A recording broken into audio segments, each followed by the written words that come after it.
Welcome to the Edelheit Experience, a compelling conversation about revolutionizing health and well-being, bringing you rich stories and lessons learned from leading corporate executives. Now, we'd like to introduce your host, Jonathan Edelheit. Welcome to the Edelheit Experience. This is Jonathan Edelheit. I've got Bruce Daisley with me today. Bruce, thanks for joining us. Thank you so much for the invitation. I'm incredibly grateful. So you have written multiple books, Eat, Sleep, Work, and The Joy of Work, which really, to me, resonates. It would be great if you can kind of share with our audience a little bit about your background. Yeah, I'm a long-term tech exec. So I worked at Google pretty much when they bought YouTube. I worked on YouTube from that start position. And then after working there for a few years, I went to work at Twitter. Fantastic to join a business right at the start. There was about 400 people when I joined Twitter. And so we set about really trying to create a culture that would be an energizing and productive place to work, certainly for the European office. So worked there for a long time. I have to say that my objective of creating a good culture was partially successful.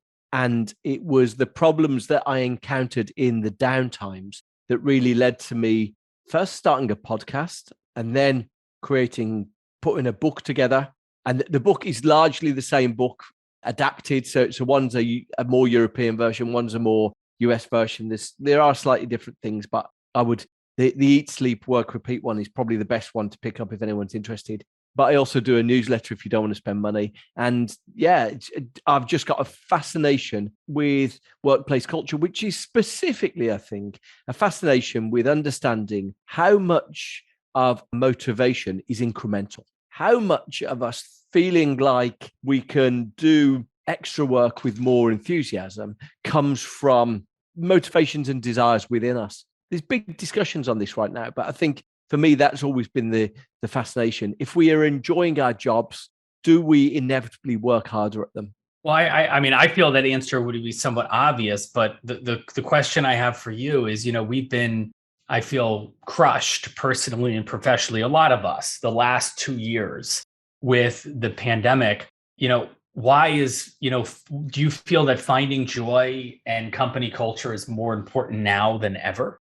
There's a really interesting discussion on this. And typically, I would have regarded any sense that this was not the case as maybe a touch more European. It sort of has with a almost social democratic, a socialist bent to it. But there was a book that came out in December by Charlie Wiesel and Anne-Helen Peterson, which really created quite a dystopian idea of work. It was called Out of Office. And it was effectively a treatment about remote working and what it says for us. And the two authors got an immense amount of attention. If someone listens to podcasts as they're listening to this, almost certainly the two of them will have appeared in your podcast feed in the last month. But what they specifically talk about how increasingly workers shouldn't feel the need to talk to colleagues, shouldn't feel the need to engage socially with colleagues. They should feel that merely that they're getting on with their job and they're not being troubled with some of the niceties of having to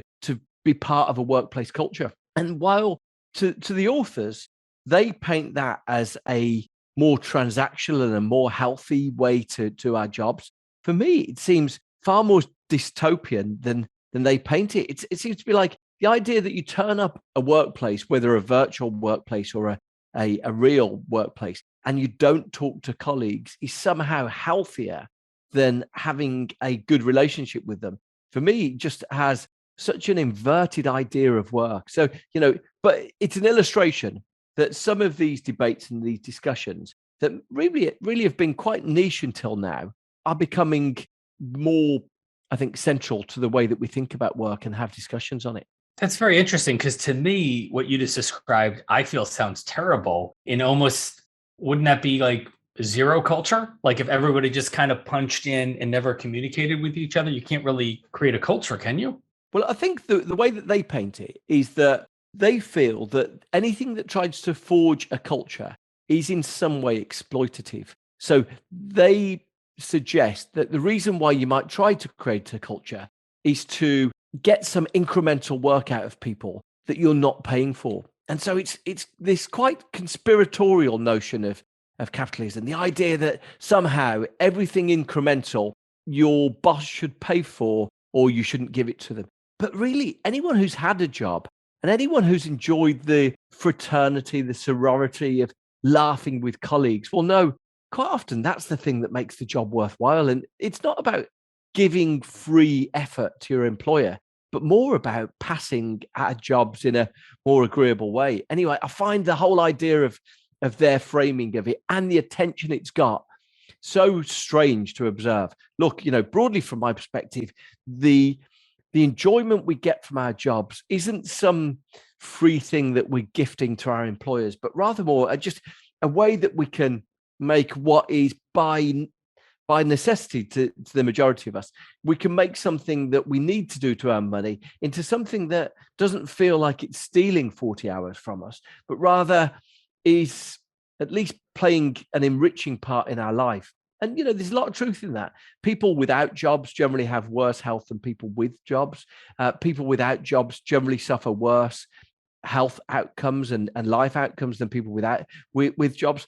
So this idea that somehow work is a form of slavery, which is truly what the extrapolation of their argument seems to be, I feel is just misguided. It feels like a sort of college project that got out of hand. But it's been so heavily covered in the media in the last month that to some extent they've obviously earned some attention for that argument. I would agree with you on your sentiments with it, because I feel that when I think you're using the word joy is really just a great term for it in your books, is that when I have colleagues that I work with, who bring me joy in working with them, I feel like they make me better, on the professional side, and help me actually achieve more and do better work and work harder. On the personal side, there's joy too in that camaraderie, with working with a great team. And then you see the other side of working with, other colleagues who, they're there, just to kind of punch the clock and do their job. And there's nothing wrong with that, but, don't have any interest in camaraderie or teamwork. And there's, a very clear line on there's an energy that comes from that, which I feel creates that teamwork, that culture, that, productivity, that fun, that I feel the other side of it just kind of sucks it into a void. It's bananas to me, the idea that somehow by getting on with your colleagues, by picking the brains of your colleagues, by somehow sharing discourse with your colleagues, somehow you're gifting something away, just seems to have such a fundamental misunderstanding of how people work. We get so much of our meaning in life from the interactions we have with others. And the idea that we would come in and sort of sit in a solitary experience for 8 hours and then go home and somehow we've won is such a twisted version of adult existence. I truly am not misrepresenting them. The quote about not speaking to people is a direct quote from Charlie Wessel he gave in an interview. I clipped it and I posted it on my newsletter because I was so struck with what a distorted perspective of it. Anyway, I guess to take my perspective aside from that, my view is always that the best times I've had at work, the moments where a working week has flown by, the moments where I felt a joy and a sense of being part of something with my colleagues was when I had a really strong relationship with them. I'll be candid with you. When I used to go to work and laugh every day, and I think a lot of us have seen the amount of laughter that we've experienced in the last 2 years go down. But when I used to see laughter every day, I used to think, wow, I'm so lucky to be able to be paid for this work that I'm doing. And so, my feeling very strongly, especially in the times when I was working at Twitter and things went wrong, my feeling was if we can bring some levity, some laughter, some motivation, some enjoyment back to this, I'm sure we can fix most of these problems. So it was that focus really on creating strong and strongly bound groups, even in difficult times. I've worked in tech companies and people think tech companies are a wonderful and easy place to work. there's often immensely challenging times and immensely difficult times. And what we found was that the fortitude we developed and the strength that we developed in those times generally came down to the sense of connection, the relationships between people, the sense that we were all in something together. So it's probably very easy to regard these things as trivial. But for me, they played a really strong part in building strong teams. So obviously, we're in this whole new world.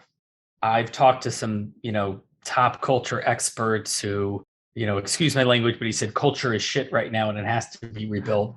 I've talked to one culture expert at the peak of pandemic, when I was asking him, what are you doing things to rebuild culture? And he told me he wanted to share something super innovative that he had done where he had one of his clients had all of the employees force them to wear kind of knit golf shirts with the company's logo on Zoom calls as a way to rebuild the corporate culture. So where do we start? Like, what does culture mean today with this new work-life balance? And how do we rebuild it? Yeah, really big question. Certainly, I'm not strongly of the opinion that making people wear identical clothing forms some degree of culture personally. Culture is, it's so interesting to try to dissect it, because culture in a workplace is like culture in our social lives and our personal lives. It's everything and it's nothing. It's the way that people behave around here. It's the attitudes and behaviors people have got. Ben Horowitz, who's a Silicon Valley venture capitalist, wrote a really good book on this, surprisingly good book on this. He said culture is what happens when people aren't looking. And, actually, that's a really good guide. The US Army has got a sort of maxim that they have that says, if you see something that's low quality and you do nothing, you've just set a new standard. And to some extent, that's adjacent to his idea that culture is what happens when no one's looking. And the interesting thing about both of those things is that, well, look, we've just gone through a period in the last 2 years where a lot of our work was done when no one was looking.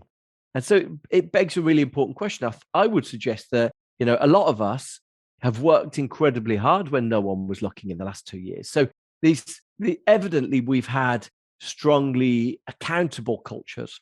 I think the critical thing is that generally when culture is stressful, when culture is high pressured, when culture is anxious, generally it's not consistent with highly creative cultures. You generally find that fear and creativity exist in opposition to each other. So if you've got an organization that needs to be adept at problem solving or clever at coming up with solutions, then probably finding a way to reduce some of the stress, the anxiety in your organization is probably going to be quite helpful. But, for me, culture is about the tone of an organization. It's about the mood music of an organization, and trying to get those things well balanced does seem to have a strong payoff in terms of the experience of employees in organizations. So look, I'm eternally fascinated with it, how organizations can try and shape an environment and an atmosphere that might be conducive to us doing our best work. So Bruce, where do companies start? If they've got to rebuild culture, a question after you is, do they have to rebuild culture from scratch, or can they start where they left off? And, where do they start and how do they not make wrong turns? Yeah, I think, this is probably an incredibly pressing issue right now, because we're seeing the sense of the big resignation last year most definitely has continued into this year. I think some of the evidence we're seeing suggests that even the people who hadn't previously thought that they might quit their jobs, starting to debate whether their jobs are right for them. And I suspect most of us would say the experience of the last 2 years may well be that we've been more efficient, we've been more focused, we've got more done. But very few of us would say the experience of the last 2 years is that we've had more fun in our jobs. And so, or we've felt more connection with our colleagues. And I think it's because work has become more individualistic that a lot of us have debated, well, should I change jobs? I did some work with one company, and they said to me, look, the challenge they had is that when people came into the office every day, they felt that there was something special about this organization. And now they find that when people aren't coming into the office every day, their colleagues are saying, oh, I'm not sure there is something special in the same way we thought. And so as a consequence, we don't feel as connected to the organization. So I think it's a challenge for a few of us. If we want to build something that is differentiated, most companies, whether we're healthcare professionals, whether we're in the service industry, whether we're in the restaurant sector, whatever we're trying to provide, we're either trying to differentiate ourselves by the service we provide or the price that we charge for it, or something to do with our experience. We want to differentiate ourselves. One of the most sustainable and robust ways to differentiate your business is service, making your customers happy, making the people who come through your door feel like they've had a good experience. And generally, I think these reasonable evidence to suggest that when your employees are happy, it does transfer into a good customer experience. So, I would most certainly see these things as a continuum. The best example I could give you is that when most of us go into a restaurant, we can often get a sense from the server who comes to deal with us, or from the interactions we have with the employees. We can get a sense whether this is a good place to work or a bad place to work. There does seem to be a continuum that suggests that people who are well treated in their employment generally pay it forwards. And so I think, for me, this is the fascination. If you want to create something that's differentiated for your customers, then thinking about how you can create a good experience for your employees seems to be part of the same continuum for me.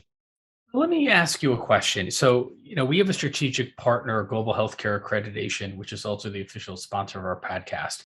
And they've been around for a while, accrediting leading healthcare organizations around the world in the US, but they launched an accreditation to validate a company's prioritization of employee and customer health, safety, and well-being.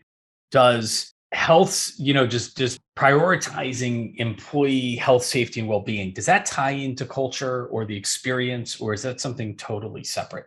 Yeah, I think so. And what we're observing is that, one of the things that has propelled this great resignation that we're seeing right now is that some employees feel that they've really been badly treated in the last 2 years. They feel like they've been taken for granted. Maybe their firm didn't necessarily pay due attention to the burnout levels they're experiencing. And so one of the things that has propelled this great resignation is people feeling, I want to enact revenge. Now I've got the opportunity to quit. I'm actually going to quit. I'm done with this place. Similarly, firms who've treated their employees well have maybe considered the balance that their employees have been experiencing, are going to reap some benefits from that. So it's never as straightforward, I think, as saying one leads to the other. These things are often more about the overall experience rather than specific actions. But I do feel that if someone is thinking, how can I build loyalty amongst my employees? How can I build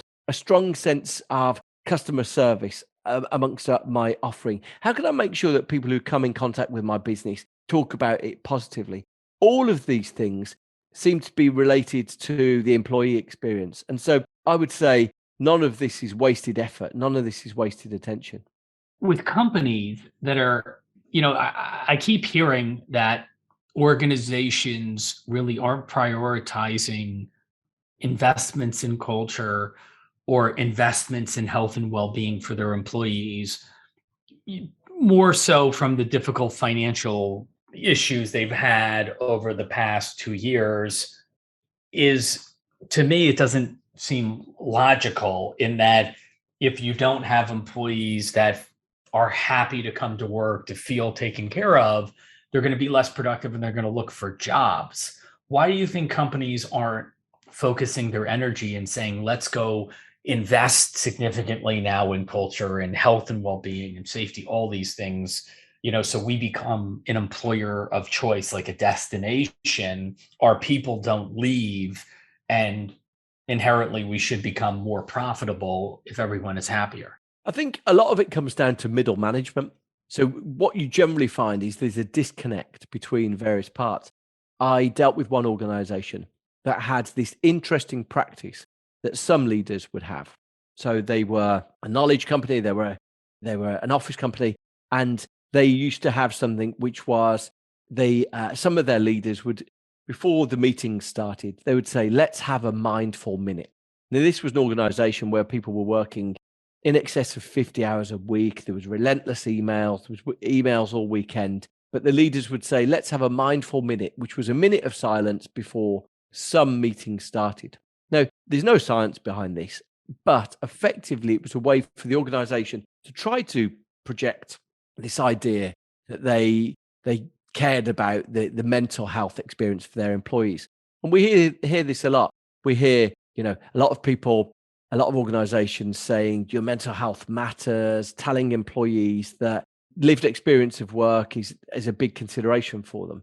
But then the working environment has back-to-back video calls, or it has relentless demands upon them. And I think the interesting thing for all of us is just thinking, how can we try to observe these things being consistent? How can we try to observe firms operating in a consistent way? And generally what you discover is that maybe the tone of the organization has been set by up high, but then a middle manager might be nominally paying lip service to this idea that your mental health matters, but also they want you to join this 8 p.m. call and they want you to get back to that email on Saturday morning. And it's broadly an inconsistency between middle management and leadership. But I think the critical thing, good organizations are going to say, well, look, the thing that makes these things consistent is culture. The thing that makes these things consistent is that we've actually got some norms that are self-policing, that everyone in the organization feels like they're a custodian of.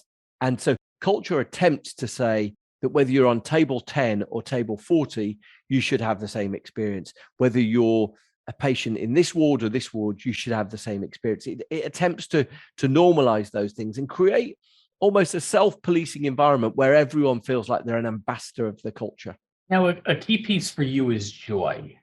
For employees who are looking at this great resignation and saying, maybe I'm not finding joy, I don't feel appreciated, I should go look for another job, that the grass isn't always greener on the other side. How can they rebuild or refine joy in their current job? Or if they really do need to leave their current position, how do you find a position that you're going to really enjoy? Yeah, I mean, it's a really critical consideration. I've certainly heard people propose that, when you're starting a new job, that you should ask people about the culture. You should ask people about what the worst aspects of the organization are. You should say, what are the things that you would love to change about this place? Just trying to get people to some extent to drop the guard. It's not a bad idea to have a notion about what the customer experience of an organization is like. Is it a good or bad experience for outsiders? Because that's often a reflection of what an organization's culture is like. So these things play a sort of strong part, I think, in us trying to understand what the different experiences are. But, it's often immensely difficult to get a judgment of an organization's culture from the outside, for sure. Any final words of wisdom for our audience of anything we didn't touch on, but that they should really be thinking about? I spend a lot of time, I do a newsletter on these things, trying to track the evidence for these things. There does seem to be a really strong basis of evidence that organizations that have a strong and self-policing and consistent culture seem to outperform those who don't. There's a wonderful piece of work, really, by a woman called Zeynep Ton, who's a professor at Massachusetts Institute of Technology. And she studies the retail sector. And her philosophy is very strongly that organizations that have strong culture not only show greater top line revenue growth and greater bottom line revenue growth, but also outperform other organizations on the stock exchange. And so her feeling is that having strong culture, having a joyful experience for employees, isn't this frivolous luxury that some organizations have the opportunity to do, but rather is the best way to propel your business into a high growth situation. So I think, actually, if we were able to gather more of that evidence, this wouldn't necessarily feel like a first world problem. I think sometimes organizations might say, look, we'll deal with the culture when we've sorted out the profitability. We're in a difficult business time at the moment. We'll deal with culture when that's essential. And actually, I think the lesson of Zeynep Ton and the lesson of anyone who sort of studies these things is these things actually have a strong upside for our business profitability, and we shouldn't necessarily regard them as just a project for next year. Well, thank you so much for joining us. I think now is, the time where companies really need to think very deeply. And I think as employees, we really need to find that joy in what we do. I feel like I think the one thing, if the pandemic made me realize, is to find joy where you can. I look forward to seeing you in person next time I'm in Florida. Thank you so much.